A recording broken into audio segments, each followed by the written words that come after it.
nome do Senhor seja engrandecido no nosso meio. Amém? Amém. Espera em Deus, ó coração magoado, paciente leva sem queixar-te a cruz. Deixa o Senhor tomar de ti cuidado. Ele não muda, o teu fiel Jesus. Prossegue, ó alma, o amigo tão fiel protegerá teus passos no espinhal. Ó coração, caminha estrada estreita, pois o sofrer em breve vai findar. O teu Jesus jamais os seus rejeita, mas leva enfim para o seu doce lar. Confia só no seu amor leal, receberás um galardão real. Confia em Deus, a hora vem chegando, quando feliz com Cristo vais morar. Longe da dor então irás cantando, ao desfrutar o eterno bem-estar. Suporta com paciência um pouco mais, e gozarás as glórias eternais. Devo tentar?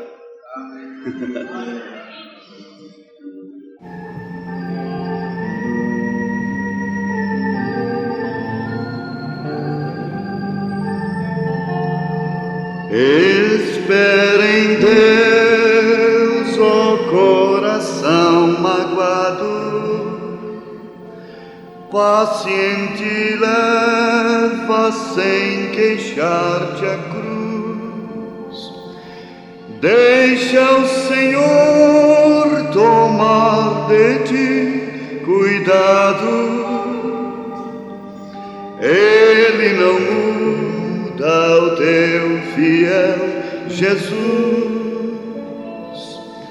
Prossegue, ó alma, amigo tão fiel, protegerá teus passos no espinhal. Ó coração, caminha a estrada estreita, pois o sofrer em breve vai findar. O teu Jesus jamais os seus rejeita, mas leva enfim para o seu doce lar. Confia só no seu amor leal, receberás um galardão real.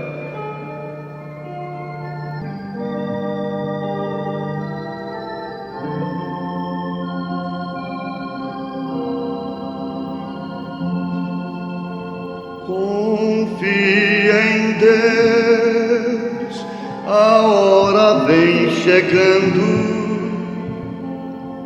quando feliz com Cristo vais morar. Longe da dor, então, irás cantando, ao desfrutar o eterno bem-estar.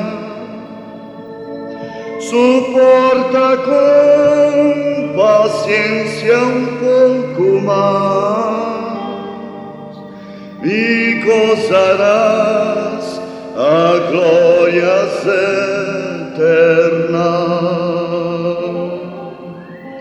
Amém. Eu creio que há poder no louvor, não é? Graças a Deus. Poder no louvor. Amém. Sempre eu vou cantar o hino, mesmo vou as entoadas. O tema de hoje, se pode pegar assim, é alvoroço. Vamos ficar de pé com o Salmo 56. No dia em que eu temer, hei de confiar em ti.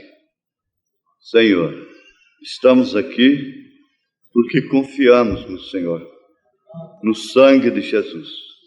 E nós tememos, como Davi está dizendo, o dia que eu temer, eu confio em ti, Senhor. Que ninguém aqui agora, nesta hora, possa temer coisa alguma, a não ser ao Senhor. Dá-nos o temor de Deus, que é o princípio da sabedoria. Não deixa nada impedir, Senhor, a Tua palavra ser pregada contra todos os espíritos que escravizam o Teu povo, as pessoas, tirando as doenças, os males, as opressões, que cada pessoa possa contribuir para com essa atmosfera agora, que ela seja própria, desde que somos criadores de atmosfera, cada um possa criar a atmosfera própria para o Teu Espírito atuar. Para tanto, perdoa os nossos pecados. Nós te pedimos sob o sangue de Jesus Cristo, e no Seu nome. Amém. Podeis assentar-vos. No dia em que eu temer, hei de confiar em Ti. No dia em que eu temer. Isso me deu a base escriturística para a mensagem que eu já tinha, os principais tópicos escritos. Em outras palavras, no dia que eu temer, eu não farei nenhum alvoroço. Eu confiarei em Ti. Então eu fui estudar a palavra alvoroço. E ela quer dizer muita coisa. Agitação, sobressalto, a pessoa ficar sobressaltada, perturbação, pressa, alarma, tumulto, confusão, revolta, entusiasmo, veemência, gritaria, balbúrdia e até mesmo histerismo faz alvoroço, ataques histéricos. Mas uma coisa me veio dita pelo profeta irmão Branham na mensagem: hoje tem se cumprido estas escrituras. Que quando Jesus Cristo leu a respeito de si mesmo nas Escrituras, ele fechou o livro serenamente. Isto quer dizer, sem alvoroço, sem agitação alguma. Entregou para o sacerdote e disse: hoje tem se cumprido estas Escrituras. O profeta disse que se fosse um de nós, possivelmente correríamos por todo o templo fazendo maior alvoroço, porque lemos algo nas Escrituras que estava escrito a nosso respeito. Fosse um de nós. Mas Jesus não procedeu assim. Ele sabia quem ele era. Não era novidade para ele. É certo que uma pessoa pode até saltar e gritar e samudear por descobrir que é um filho de Deus, por tomar conhecimento de sua salvação. Tudo isso está bem. Mas tem uma coisa: quando ele viu aquele arco-íris e aqueles sinais tremendos, na mensagem da graça ele fala isto. Você diz: irmão Branham, você se emocionou muito, isto causa emoção? Ele diz: não, isto causa uma sensação de segurança. Agora, prestemos atenção. Pode-se fazer alvoroço com coisas boas, boas notícias, etc. E pode-se fazer alvoroço com coisas más, más notícias, enfermidades, sintomas, sonhos, profecias, ameaças, ciúmes. Tudo isso causa agitação, alvoroço, sobressalto, perturbação, balbúrdia, confusão. Agora vamos conversando sobre isso. Eu creio que nós temos muitos visitantes e a mensagem tem que ficar ao nível de todos compreendê-la.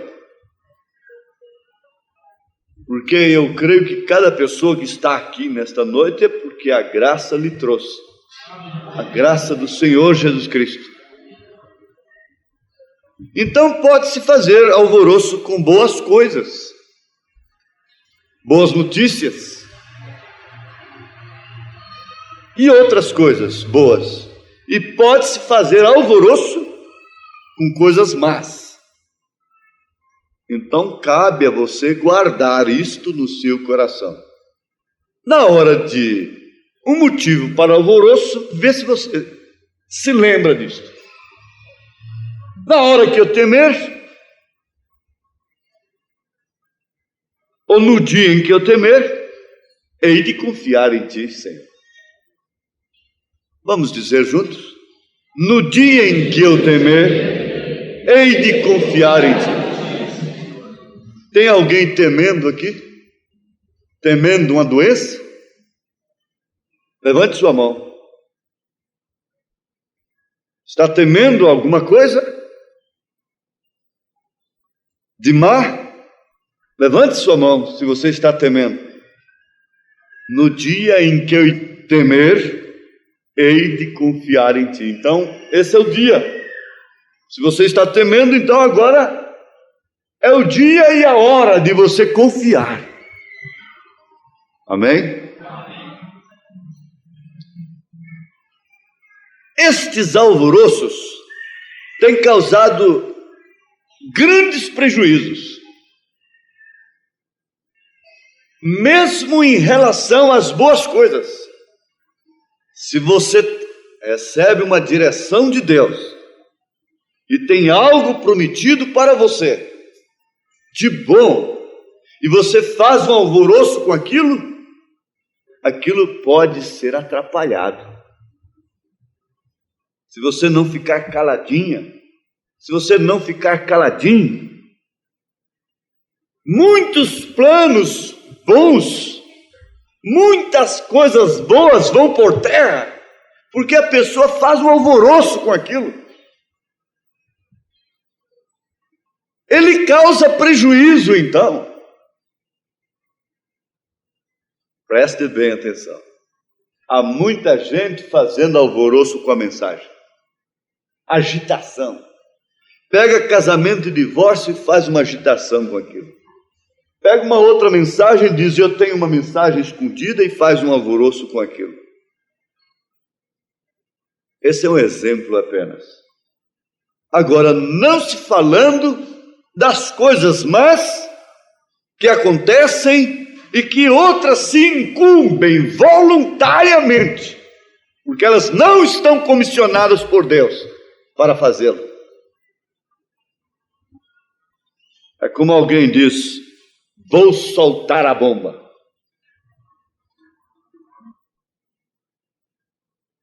Você não vê como está a coisa aí? Eles mesmos estão com medo. Não existe mais meio de desativar a bomba atômica.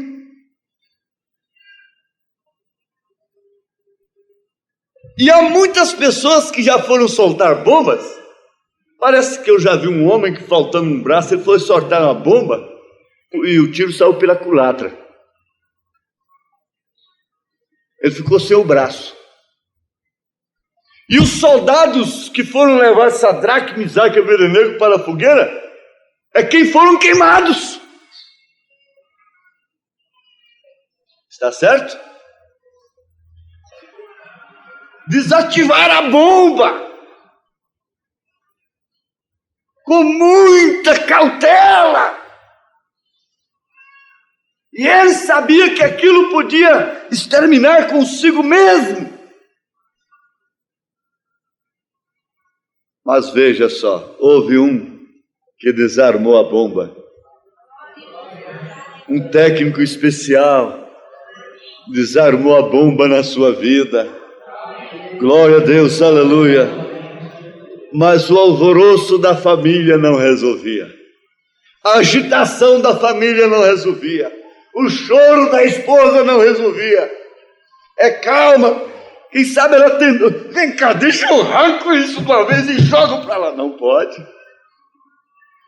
Não é assim que arranca. É devagarzinho.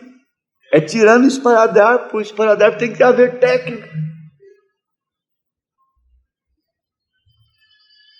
Não houve solução através da agitação, do sobressalto, da perturbação, da pressa, do alarma, do tumulto, da confusão, do montim, da revolta, do entusiasmo, da veemência, da gritaria, nem tampouco, muito menos, da balbúrdia. Irmãos, eu já vi uma moça fazendo um grande alvoroço.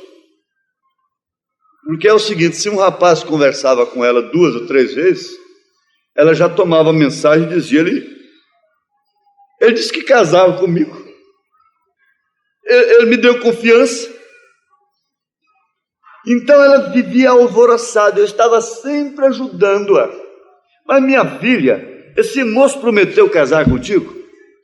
Ele falou assim, eu vou casar com você? Ela disse, não, mas ele olhou para mim e chorava, e ficava nervosa, e não dormia, e não comia, e chorando, mas ele olhou para mim. Ele falou comigo, ele pagou sorvete para mim. Falei, mas até aí não tem nada, minha filha. Por que essa agitação? Quer dizer, uma amizade mal interpretada entre um rapaz e uma moça, causando grande alvoroço da parte da moça. Ela achava que ele já estava comprometido com ela, então eis aí o alvoroço, usando a própria mensagem de uma maneira mal interpretada, confundindo a amizade. Agora nós vamos para a Bíblia aqui um pouco, com o profeta irmão Branham, a mensagem Cristo, mistério de Deus revelado. O irmão Branham fala de uma coisa assim, e vocês vão prestar atenção, que às vezes as pessoas fazem alvoroços a respeito de si mesmas, a respeito de outras pessoas, e colocam o povo em alvoroço. Você sabe que um sonho botou os medianitas em alvoroço, a ponto de matarem uns aos outros? Lá no tempo de Gideão. Eu quero que vocês assentem bem isto. Então as pessoas fazem alvoroço para serem sinceras, se expõem, se jogam contra si mesmas e fazem alvoroço a respeito de si mesmo e a respeito de outras. O profeta diz na mensagem Cristo, revelada em sua própria palavra. Olha que eu tenho certeza, há coisas profundíssimas aqui, já foram ditas e serão ditas mais coisas profundíssimas. Agora observemos então, no parágrafo 98, Cristo é revelado em sua própria palavra. Agora observemos então, isto faz com que ela seja um livro de Deus e não um livro do homem. Que livro é este? A Bíblia Sagrada. E se ela fosse do homem, agora vamos olhar como ela expressa a si própria. Veja como ela expõe o pecado do homem que a escreveu. O próprio homem que a escreveu tinha pecado. Mas como? Sim, é chocante isto? É, mas é verdade.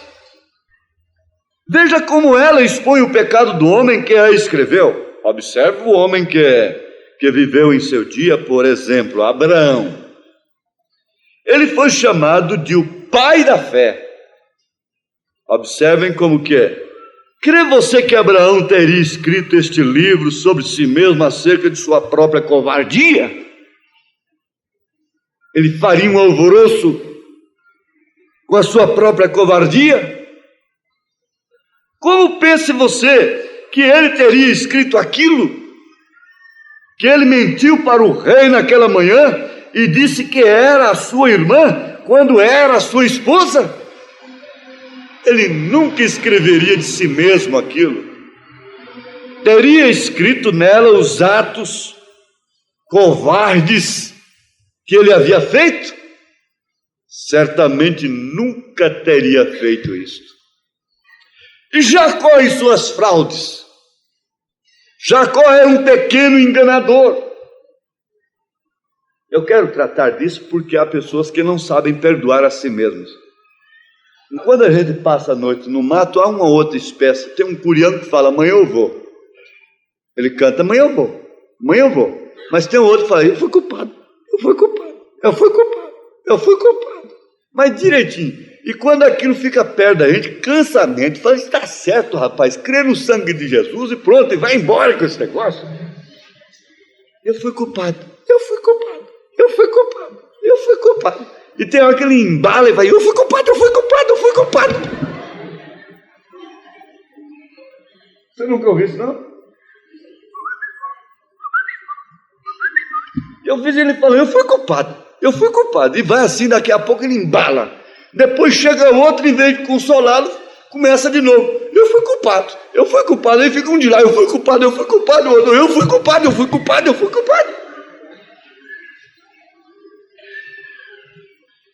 É aquele alvoroço a noite toda. Nunca entra na via do sangue, nunca entra na via eterna.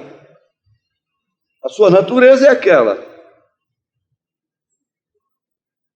E Jacó em suas fraudes? Jacó era um pequeno enganador. Veja, teria um homem, um hebreu, escrevendo sobre seu irmão hebreu, que nele, um irmão escreveria de Jacó aquilo? Todo aquele Israel que foi chamado, ousaria ele escrever as fraudes do próprio pai de toda a nação? Não! Nunca! Você vê que quando o pai escreveu o Novo Testamento, ele não fez menção nenhuma de mentira de Abraão, não fez nenhuma menção das trapaças de Jacó, porque ele já estava escrevendo de si mesmo, já estava falando de si mesmo, o que ouvimos hoje de manhã. Eu tenho uma mensagem para pregar. Ela talvez vai chamar-se computador. Computador. Então, veja, um hebreu, aquela nação, não escreveria nada sobre as fraudes do próprio pai de toda a nação. De Jacó vieram os patriarcas, dos patriarcas vieram as tribos, e a pedra fundamental de tudo isto, a Bíblia o expõe como um enganador. A Bíblia não oculta, a Bíblia cobre pelo sangue, a Bíblia passa para a graça, não faz menção nenhuma do passado. Se você não passar também pelo processo da graça, você fica, eu fui culpado, toda a vida. Mas veja, a pedra fundamental de tudo isto, a Bíblia expõe como um enganador. E eu não esqueço que o saudoso irmão Sid Jacques, foi muito amigo do irmão Brennan, disse lá na Alemanha, eu ouvi dizendo, ai de nós se não fosse a carta aos Coríntios. Não é isso correto? Crê você que um homem escreveria aquilo? Não, senhor. E aquele homem escrevendo a respeito do maior rei que eles alguma vez já tiveram aqui na terra. Ele era um rei coroado, chamado Davi. Quando cometeu adultério, escreveriam aqueles judeus sobre o seu mais nobre rei, sendo um adúltero.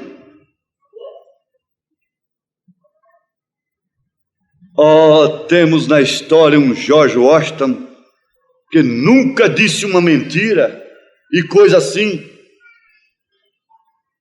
Chamamos isto de história, porém este é um homem. E nenhum judeu chama Davi de adúltero. Nenhum judeu chama Abraão de mentiroso. Nenhum judeu chama Jacó de enganador. Mas a Bíblia chama. A Bíblia diz, porque ela é Deus. Uma Bíblia chama Davi de adúltero. E ele era o rei de Israel.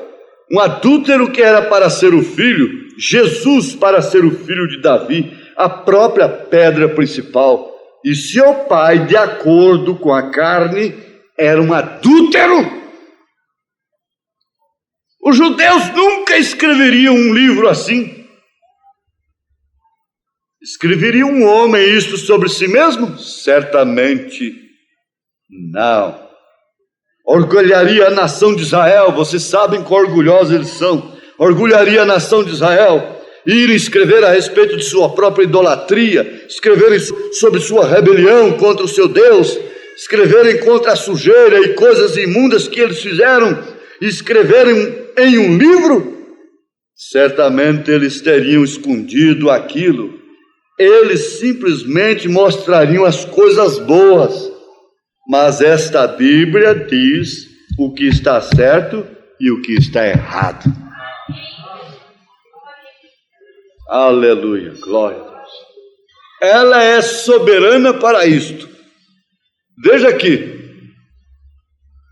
A ciência incha, mata, portanto, mas o amor edifica. Quem disse isso? É 1 Coríntios 8:1. 1 Coríntios 8:1. Ora, no tocante às coisas sacrificadas aos ídolos, sabemos que todos temos ciência. A ciência incha, mas o amor edifica. Você está ciente disto? Você tem ciência disto? Isto quer dizer conhecimento de causas. Mas pensando ainda no inchaço, a víbora incha e mata. A víbora incha e mata. Quando Paulo chegou na ilha de Malta, e lá ele estava apanhando os cavacos para fazer uma fogueira, salvo do naufrágio no mar, uma víbora veio de pendurada no seu dedo. Ele lançou aquilo no fogo, e sabe o que eles ficaram esperando? Paulo se inchar e cair morto. E morrer. Então, Paulo diz assim que a ciência incha. Ela é uma víbora. O conhecimento é uma víbora. Na verdade, ela o picou. E ele foi fariseu dos fariseus. Ele teve muita ciência. Ele tinha muita letra que mata. E ele foi picado pela víbora. Mas não se inchou e não morreu. Isto porque a vida de Cristo estava nele. Agora preste bem atenção. Eu quero caminhar com a igreja porque isso vai dar muita coisa boa. A ciência incha. Isto quer dizer o conhecimento. Porém o amor edifica. Sabe por quê? O amor tudo sofre. O amor tudo espera. O amor não trata com leviandade, o amor não se ensoberbece, o amor não é curioso, o amor não faz alvoroço, o amor é confiança, por isso edifica. Mas a ciência, quer dizer, o conhecimento, ciência é conhecimento de causas. Toma-se conhecimento de determinadas coisas só para inchar, só para morrer. Eu não estou falando da ciência de Deus, do conhecimento de Deus, da estatura do varão perfeito. Paulo não está falando, não é desta ciência divina, ele está falando da ciência mental, intelectual, natural. Então eu incluo isso aqui. Por isso não saibais mais do que convém. Romanos capítulo 12, verso 3. Por quê? Desde que conhecimento, ciência é conhecimento de causas, por que que muitas mulheres, muitos homens estão cheios de conhecimentos, conhecendo causas, conhecendo efeitos, conhecendo vidas das pessoas? Por pouco prazo que você conhece uma pessoa, conversa com a pessoa, ela já sabe o que aconteceu com a outra, que fulano mudou, que fulano vai mudar, que ciclano vai fazer isso, que ciclano fez aquilo, que isso que aconteceu, que isso, aquilo outro. E você já pensou, sua mulher, tendo conhecimento de tantas causas? Você já pensou, você tendo conhecimento de tantas coisas? E há pessoas que são como um radar, ou uma torre receptadora. Toda notícia vem para elas. O rádio amador conhece isso, tem as receptoras. Toda notícia vem para elas. Elas têm conhecimento de tudo. Elas têm conhecimento de tudo que acontece na igreja. Elas têm conhecimento de tudo que acontece na política. Elas têm conhecimento de tudo que acontece com aquela moça, com aquele moço, com aquele rapaz, com aquela mulher, com aquele homem. Conhecimento do presente, conhecimento do passado e quem sabe até do futuro. Mas você tem que saber, esse conhecimento mata. Por que que muitas pessoas querem saber? Querem saber. Querem perguntar. Eu já disse uma coisa, e isto é assunto consumado e determinado. Se uma pessoa está errada e ela confessa o seu erro, aquilo é um acerto diante de Deus. Mas se ela é simplesmente interrogada com legalismo, até com atrevimento, aquele conhecimento de tais causas só vai causar morte, mais nada. O assunto de Deus com a igreja é através da confissão. É Ele vira o coração do homem e da mulher. E Ele próprio fazer aquilo conhecido mediante o seu arrependimento. A quem deve saber. Então aquela mulher disse: oh, mas eu já pedi perdão a Deus. O irmão Branham disse: você não pecou contra Deus, você pecou contra teu marido. Ali estava o Espírito Santo, a pessoa de Deus, instruindo. O irmão Branham não perguntou para ela: olha, eu te vejo dentro de um carro com um homem, agora eu quero saber, irmã, o que aconteceu com você, com aquele homem? Eu quero que você me conte. Não. Ele disse: aconteceu isto, porque o Espírito Santo está me mostrando. Agora você tem que contar isso para o seu marido se você quer ficar livre. Ele tinha conhecimento de Deus, das vidas, mas para o bem delas, não para fazer alvoroço, não para fazer agitação.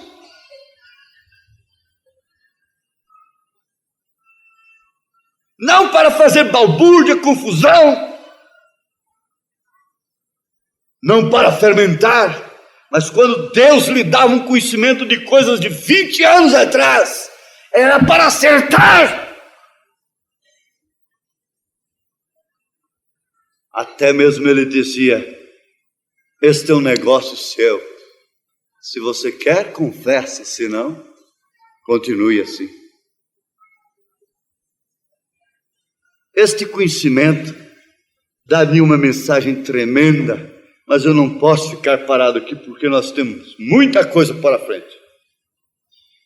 O profeta diz assim, em conhecimentos: para que você quer ir lá em cima?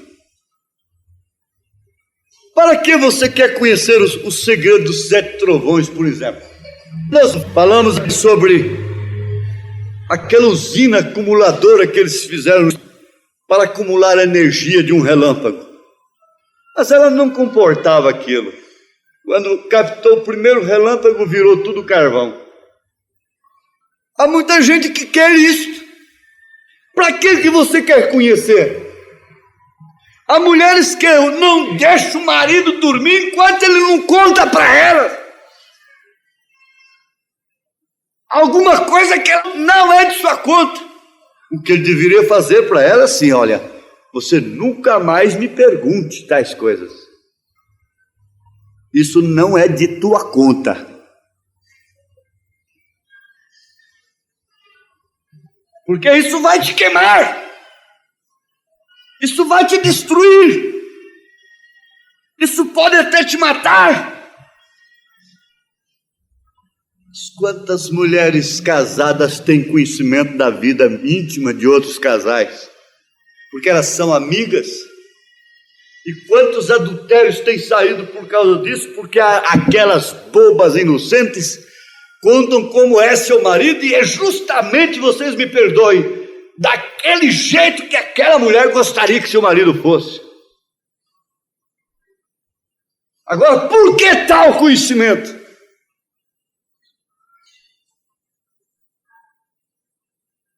A ciência da serpente chegou e disse para Eva: você tem umas glândulas aí.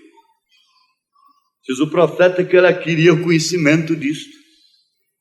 Você tem umas glândulas aí que você não sabe o que isso pode fazer. O que fez aquele conhecimento? Morte. Foi isso que fez.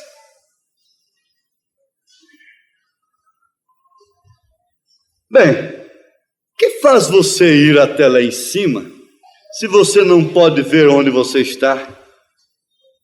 Qual é o costume de ir até lá se você não sabe o que você está fazendo? Perguntas e respostas, número 3, parágrafo 347. Que bem te faz ir lá em cima e ver determinadas coisas da mensagem somente para fazer tonterias dessas coisas? Que bem te faz? Para que pular para cima e para baixo, gritando, fazendo todo alvoroço, em línguas, se você não sabe o que é tudo isto? Você tem que compreender enquanto você está lá em cima. Ele te leva lá em cima para ver alguma coisa que possa fundamentar a sua vida e muitas vezes te trazer a um maior temor. Ver. Eles expõem às vezes carros super destruídos nos postos rodoviários na saída. Eu creio, isso é até bom, porque o carro passa ali, o motorista passa e vê. Bom, este naturalmente foi imprudente. É bom que ele veja aquilo. Mas o que adianta ele mesmo ver aquela desgraça ali, se depois eles continua sua viagem de uma maneira irresponsável no trânsito? Para que tal conhecimento? O que o mundo quer fazer com o conhecimento? O que as pessoas querem fazer com o conhecimento? Alvoroço, fama, dinheiro, agitação, confusão, sobressalto, e colocar as pessoas em dependência, como um grupo de anonimatos, como quer dizer, você está nas minhas mãos.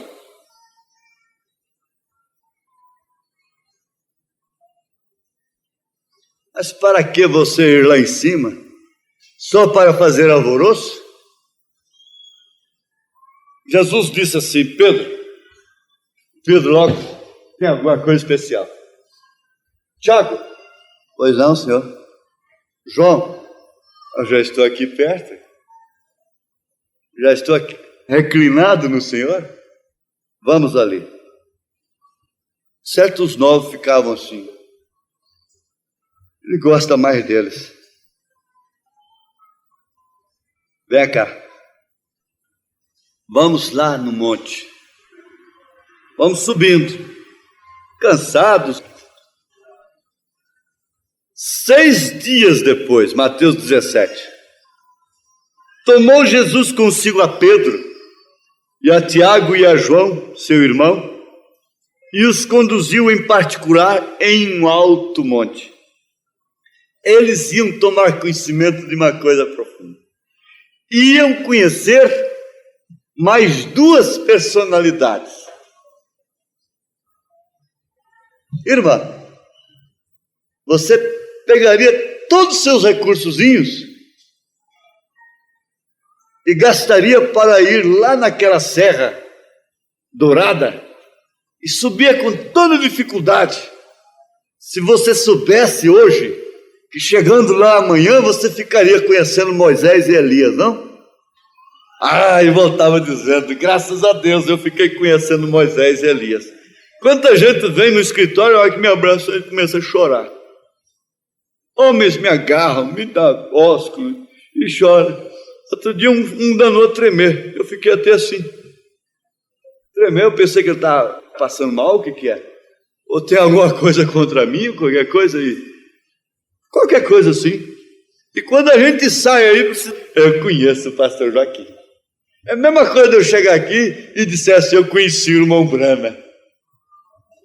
Eu conheci o irmão Brana. Agora vai Pedro, João e Tiago conhecerem Elias e Moisés, hein? No alto monte, lá em cima. E o que aconteceu? E transfigurou-se diante deles, e o seu rosto resplandeceu como o sol, e os seus vestidos se tornaram brancos como a luz. E eis que lhes apareceram Moisés e Elias falando com ele. E Pedro, veja só, tomando a palavra, que não era sessão espírita não, que era realidade. E Pedro, tomando a palavra, disse a Jesus: Senhor, veja só, o entusiasmo. Olha o entusiasmo. O que fez? Bom estarmos aqui. Se queres, façamos aqui 3 tabernáculos, um para ti, um para Moisés e um para Elias. Todo entusiasmado. E estando ele ainda a falar, eis que uma nuvem luminosa os cobriu, e da nuvem saiu uma voz que dizia: Este é o meu amado filho em quem me comprazo, escutai-o. E os discípulos, ouvindo isto, caíram sobre seus rostos e tiveram grande medo, temor. O entusiasmo acabou, o alvoroço acabou. E aproximando-se, Jesus tocou-lhes e disse: Levantai-vos e não tenhais medo. Como você estava alvoroçado nesta hora há pouco, e agora já está com medo? Você queria uma grande mensagem, você queria um grande lugar, você queria tabernáculo para mim, para Elias, para Moisés, certamente sabendo que você estaria comigo lá dentro. E agora está aí com medo? O profeta diz: as pessoas têm medo de receber o Espírito Santo. E erguendo ele os olhos, ninguém viram, senão unicamente a Jesus. E descendo eles do monte, verso 9, tudo era diferente. Tudo pode ser diferente quando você sair daqui. Uma cruz pode estar te esperando ali fora. O que esperava o próprio Senhor Jesus Cristo lá embaixo era uma cruz. O que esperava Pedro, Tiago, João lá embaixo? Josué chamou o povo para baixo. Tiago tinha uma espada ali esperando para amputar o seu pescoço. João tinha um tacho de azeite fervendo lhe esperando. Agora vem uma profecia, pondo em pânico uma família. Eis que vocês passarão por grande tribulação. O que estava esperando a João? Um tacho fervendo de azeite. Uma ilha de Patmos cheia de serpentes, de homens que eram as coisas mais horríveis, que já tinham virado bichos. O que estava esperando? Não havia nenhum alvoroço. João não fez nenhum alvoroço. Tiago não fez nenhum alvoroço. E por fim o Pedro, alvoroçado, entusiasmado, sem nenhum alvoroço agora, era crucificado de cabeça para baixo. Mas agora vem o grito: porém, onde estão eles hoje? Não era naquela hora, não era no Monte da Transfiguração, não é agora, não era nem mesmo quando eles estavam cheios do Espírito Santo. Quando eles foram cheios do Espírito Santo, aí sim é que a cadeia veio. Antes deles serem cheios do Espírito Santo, eles não foram presos. Antes deles serem cheios do Espírito Santo, eles não apanharam. Mas depois que eles foram cheios do Espírito Santo, eles foram presos. Eles apanharam. E eles regozijavam, mas não faziam nenhum alvoroço. Não havia nenhuma agitação.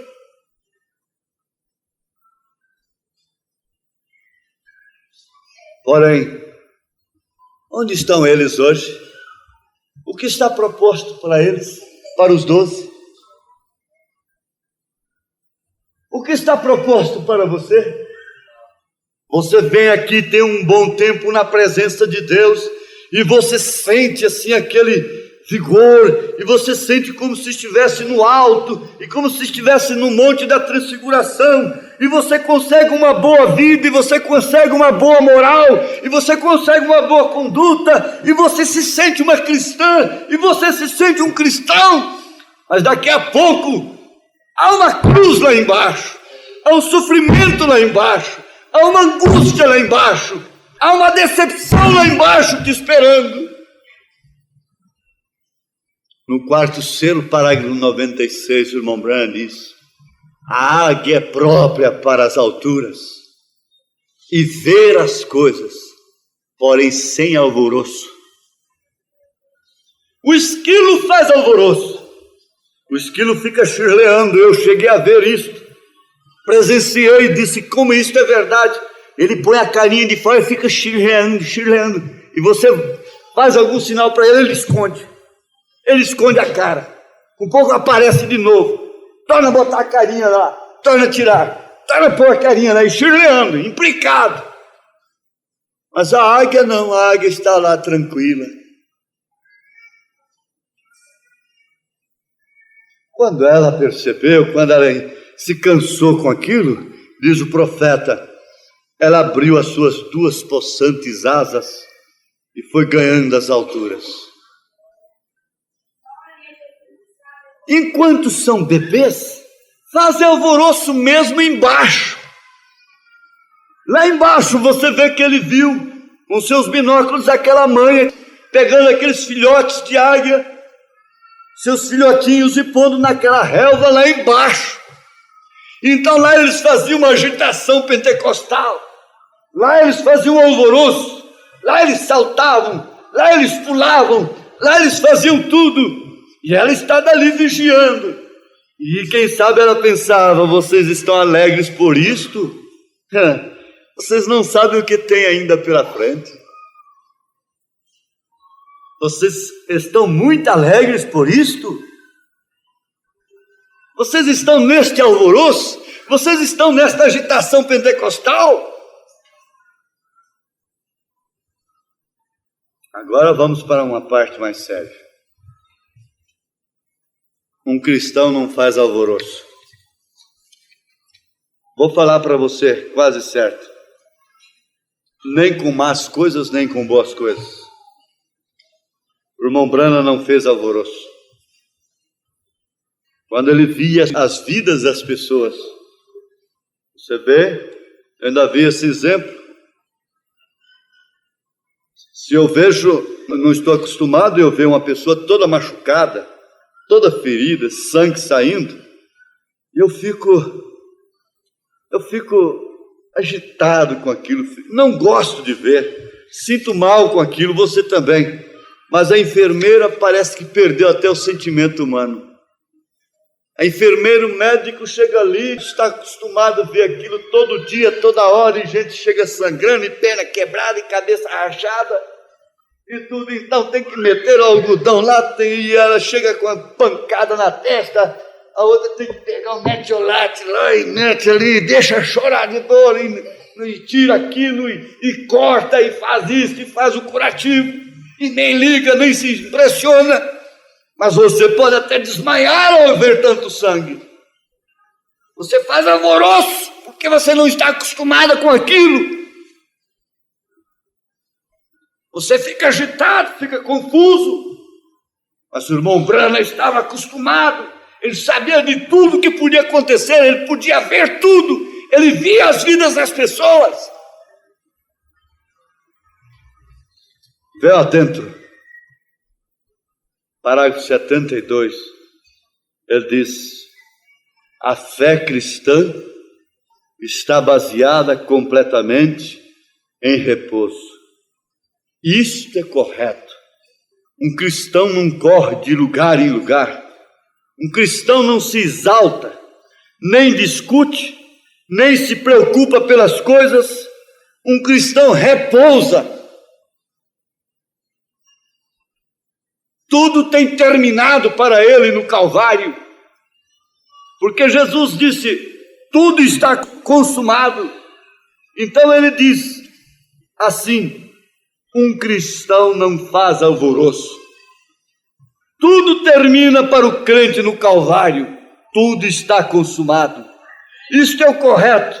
Ou pode vir a enfermidade e ocorrer decepções, mas o cristão está em repouso, não faz alvoroço, conhecendo que Deus é capaz de guardar o que Ele tem feito. Deus é capaz de guardar o seu povo. Deus é capaz de guardar a sua obra. Deus é capaz de guardar sua filha. Deus era capaz de guardar Rebeca. Deus era capaz de guardar a Biripol. Deus era capaz de guardar o José. E por que Deus não é capaz de guardar a você, a seu filho, a sua filha também? Por que tanto alvoroço? Por que tanta agitação? Por que tanta tensão nervosa?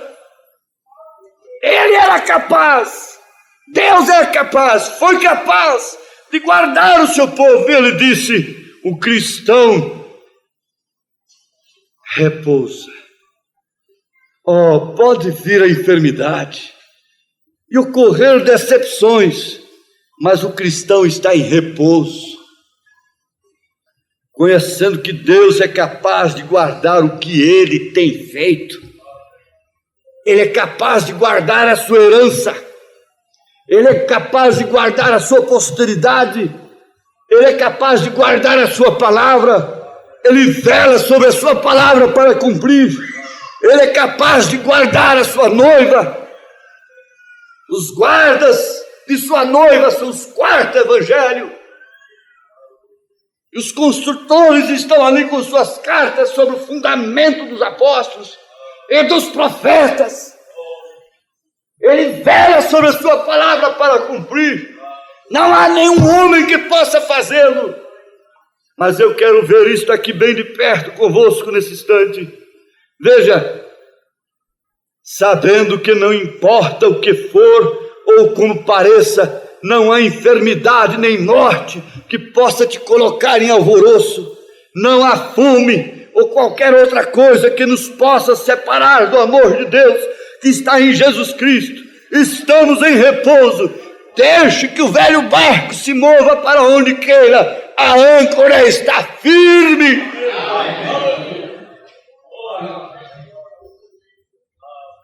Eu gosto de pregar mais solto. O cara gostava também, né? Ele falou numa mensagem o dia que puseram o microfone para ele, que ele podia andar no público. Mas toda a vida, desde o ar livre, eu gostava. Eu corria para lá e para cá, assim, no meio do povo. Glória a Jesus, aleluia. Ele diz assim: eu visitei um porto uma vez, né? Estávamos voando em avião, voamos a pouca altura. Ali havia um velho barco. A vela havia sido tirada de um lado para o outro. E eu via como as ondas passavam por baixo e outras caíam dentro do barco. Eu disse, me pergunto, por que se mantém aí? E um companheiro disse, tem uma âncora que o fixa, portanto não pode afundar-se. Pode passar as ondas e a tormenta, mas não se afundará, porque está ancorado. Oh, louvado seja Deus! Temos uma âncora. Algumas ondas nos passam por baixo e outras por cima, mas enquanto a âncora estiver, vejam, por baixo dos nossos pés, mas tem outras que ficam por cima da gente. Algumas ondas nos passam por debaixo e outras por cima, mas enquanto a âncora estiver, não há que temer. Não é o barco que se sustém, é a âncora a que o mantém seguro. Não é o que eu seja, ou o que eu serei, ou o que eu tenho sido, é o que Ele é agora, e o que Ele faz por nós, por mim e por você. Portanto, a sua fé descansa, a sua fé repousa, não no que você é, mas no que Ele é. Mas nós temos mais alguma coisa aqui pela frente. É parágrafo 78 aqui. Agora em minha vida tenho visto a cristãos levantando-se e caindo. Isto sempre me tem dado o que pensar. E sem pregar esse texto nas outras igrejas a que tenho ido, tenho crido ser mais conveniente o trazê-la à minha gente aqui do tabernáculo. Então trouxe para nós. Porque as pessoas são cirandadas? Porque elas andam alvoroçadas? Com um sintoma? Com uma doença? Por que andam tão alvoroçadas? Você vê? Essa gente que parece ser muito religiosa, elas estão sempre cabisbaixas, elas estão sempre fazendo uma forcinha própria, parece faminta pela palavra, e diariamente buscam e desejam saber mais de Deus, e nunca chegam a esse lugar, onde podem descansar e ancorar em Cristo. Qualquer coisa, elas estão alvoroçadas. E por experiência prévia tenho podido comprovar que são do intelecto. Isso é do intelecto, esse cristianismo. Veja aqui, agora falando isto, há dois tipos diferentes de cristianismo. Parece estranho, porém não direi dois tipos diferentes, mas sim duas fases diferentes. É mais apropriada a palavra fase que a palavra tipo. O mesmo cristianismo, porém com duas faces diferentes. Uma delas é uma concepção mental ou intelectual do que Deus tem dito em sua palavra de Jesus Cristo, mediante o conhecimento. O conhecimento mental. Então conhece a mensagem a fundo, conhece a Bíblia a fundo, mental. E a outra é uma experiência experimentada que Deus tem dado ao coração do homem. Você sabe o que quer dizer escatologia? Não, o que é isso? Eu não sei. Você sabe o que quer dizer pneumatologia? Também não sei. Você sabe o que é parousia? Também não sei. E começa essa zia e gia e não sei o que dentro do Evangelho. Isso está tudo dentro do Evangelho.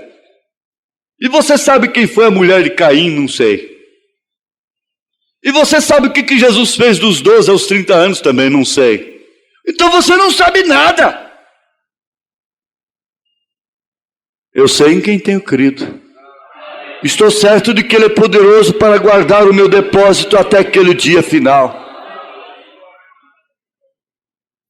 Quando aquele homem muito sábio, presunçoso, soberbo, tomou o canoeiro para atravessar o rio, muito largo, ele perguntava para ele: você conhece de botânica? Não, não sei. Não sei nem o que é isso. Então você perdeu um quarto da vida. E você conhece isso, ou uma magia lá qualquer da ciência? Não, então você perdeu outro quarto da vida. Mas de repente a canoa bateu na pedra lá e furou e começou a entrar água. E ele disse: doutor, você sabe nadar? Ele disse: não, então você perdeu a vida toda. Não adiantou nada. Você perdeu tudo, com todo o seu conhecimento. Foi logo tratando de cair na água e falou: doutor, agora eu não posso morrer com você. E agora? Conhecimento.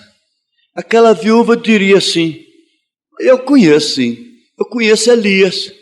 Ele foi na minha casa, multiplicou meu azeite e minha farinha, ressuscitou meu filho. Conheço Elias. Você conhece? Eles conhecem o mundo todo. Você conhece Elias? Você conhece Brana? Você conhece sua mensagem? Sua alma tem esse conhecimento. Mas veja, a outra é uma experiência experimentada que Deus tem dado ao coração do homem. Esse cristão intelectual, ele é faminto, se deleita em Deus, dá glórias a Deus, faz alvoroço, mas seu deleite não se arraiga. A outra parece ter vitórias contínuas. Aqui é experimentada. Nada lhes molesta, nada lhes alvoroça, nada lhes agita, nada lhes confunde. Onde está? Nada lhes perturba, nada lhes dá pressa, nada lhes alarma, nada lhes tumultua, nada lhes faz montim, grupinho, conversinha, nada lhes revolta e até mesmo entusiasma. Nada lhe provoca gritaria e balbúrdia, nada provoca agitação nessa classe de cristão, nada lhes molesta. Aquela águia estava ali, quietinha. Eles estão sólidos e tão ancorados quanto possível, nem as provas, nem as tormentas lhes alteram. Antes eles parecem ter algo ao seu redor que a gente que é cristã e trata de viver para Deus admira esse tipo de cristão. E eu me tenho perguntado: Senhor, que é o que esta gente tem que os outros tratam de obter e parece que falham em conseguir? Muitos fazem calos nos joelhos e não conseguem. O centurião disse para Paulo: onde você adquiriu esse título? Isso me custou muito dinheiro. Paulo disse: eu sou de nascimento. Ele era cidadão de Tarso.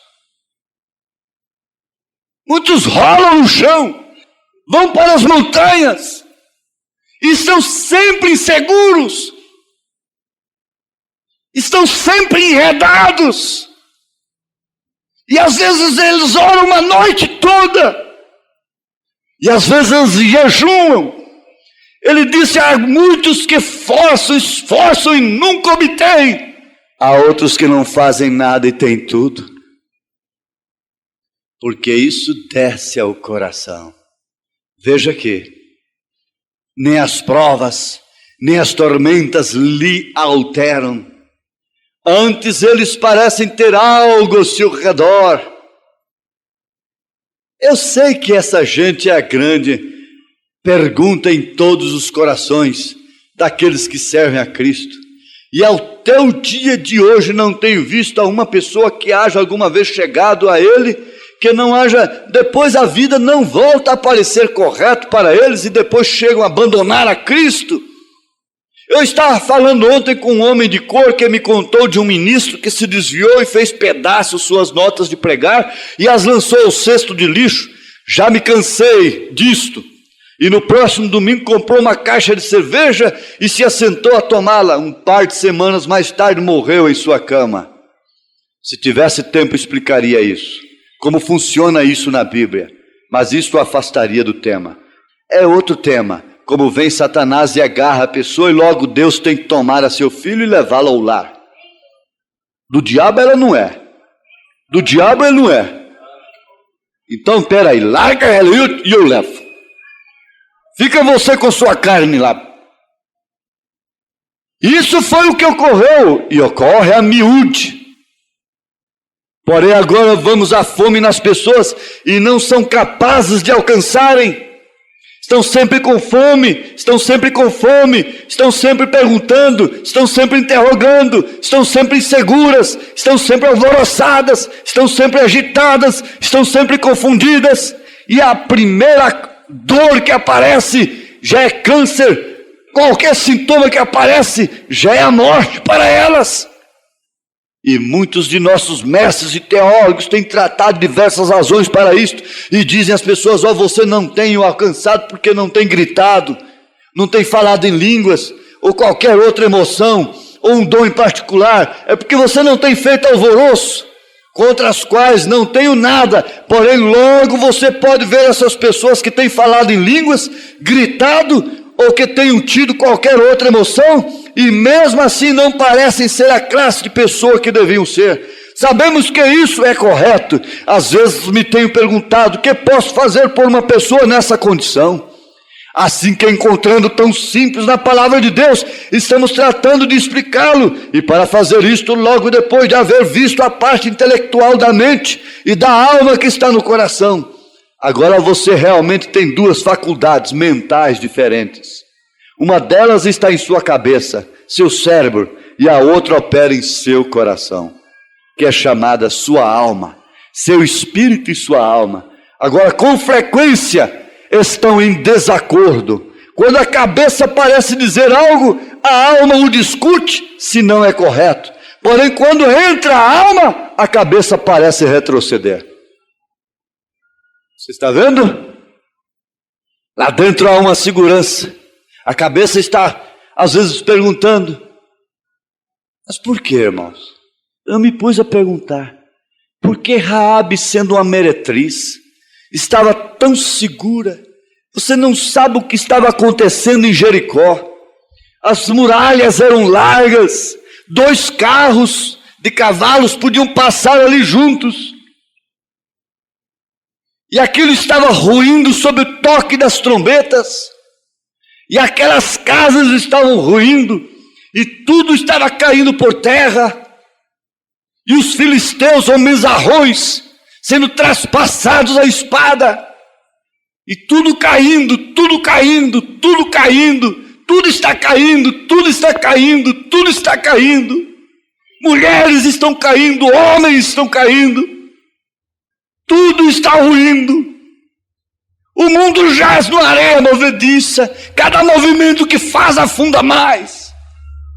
Tudo está ruindo, tudo está caindo, tudo está caindo, tudo está caindo. O toque da trombeta está aí. O nosso Josué já tem tocado a trombeta. E eu posso ver uma mulher de má fama, uma meretriz, segura, sem alvoroço algum, sem agitação algum, descansada, simplesmente num cordãozinho vermelho. E que tal nós, sob o sangue do Cordeiro, sob o sangue do Cordeiro de Deus? Eu estou seguro simplesmente nesse sangue. Não é no que eu sou, não é no que ela era meretriz. A primeira que deveria morrer deveria ser ela. Eu posso ver aquela mulher tão segura com seus familiares, confiada apenas num cordãozinho. E que Deus é o nosso, que a palavra é a nossa,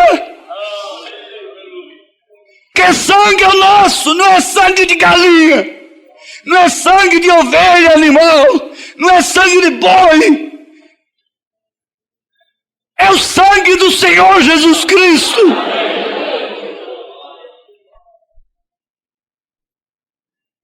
Senhor, estamos aqui porque confiamos no Senhor, no sangue de Jesus. Como Davi está dizendo,